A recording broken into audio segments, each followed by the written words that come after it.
go up against the nation's top team. Does that serve in any way coming into this game? Well, I think it gave us some confidence in how we played in the fourth quarter of the game. I do think that we got some stops. We rushed the ball effectively. We put 2 scores together. I think we saw again today that's a pretty good ball squad over there. So, but in general, I think it was good for our players to see kind of the things that we do, the brand of football that we play, some of the things maybe that I talk about indirectly. They got to see that firsthand, and I think that resonated with them. And I think that they bought into the way we need to practice, the way we need to prepare, and ultimately we started the game the right way.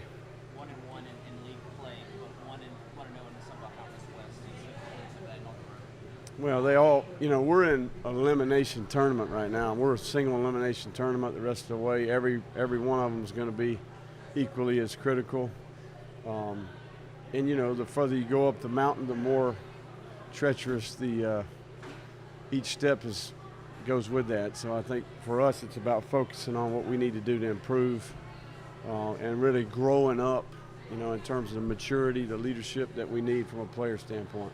There have been questions, maybe not for you, but questions about momentum when Levi comes in. How much did he determine tonight? Well, Levi's been a guy who, he's just here as of late. Maybe he didn't put his best foot forward, made some mistakes, but, the guy tonight really was a spark plug for us in the second half and put together a drive, used his legs to make a play on third down. We ran the quarterback draw, got a first down, made a big throw, some really good completions on third down. So Levi's, he's had limited experience. He's a guy who's growing up, and certainly a guy that our players love the guy. They respect the guy, and I think that's why he's deserving to play.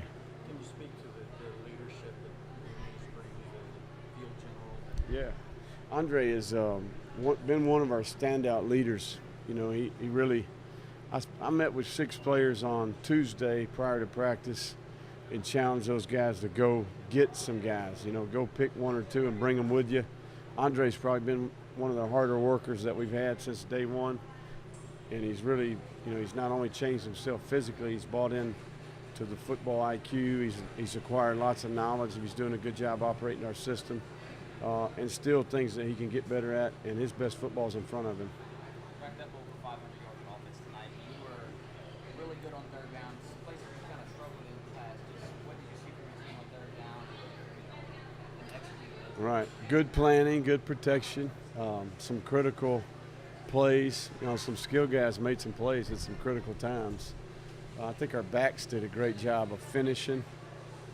Broke some tackles in some critical situations, in particular the one in the flat to Eli Mitchell on third down and 3, broke a tackle.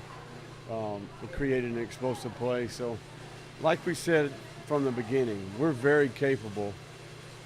We have to play with more consistency, and I really believe we've got a lot more left in our tank than we did tonight, in my opinion. I think we could be even better. We started a little bit slow in both halves. That's something we got to get fixed.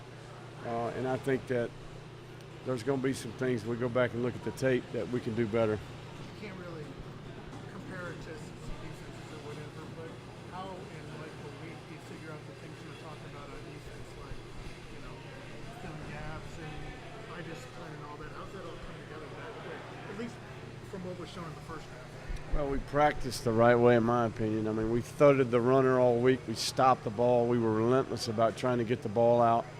Our pursuit was much better. But in general, we were assignment sound. We executed at a high level. And I think that's something we're going to be able to build off going forward. And don't forget, we chewed the clock up. We kept them fresh. They got off the field on third down. The cumulative effect of the play count is a big deal. And we're going to have to play different on offense to try to help our defense. So I think that's one of the things that we have discovered about our team. Why did Keenan and Barnes not travel? Keenan has had some personal issues earlier in the week, battling that knee injury a little bit. This was the first time we had to trim the roster to 70. So we felt like he didn't quite get enough work during the week to be prepared to play, so we traveled the other guys. And last thing for me, Cameron Solomon played a Yeah. He just kind of work, earn his way in, or was something going on with the coach? No, he's just a guy who the play count on a couple of those guys was getting high, and he's a guy who's had good. He's been improving. Junior college player that got here in the summer that really made progress, and he's starting to get it a little bit. He had a good week of practice, and he deserved the reps, and I hope that when I go back and watch the tape, he made the most of his opportunity.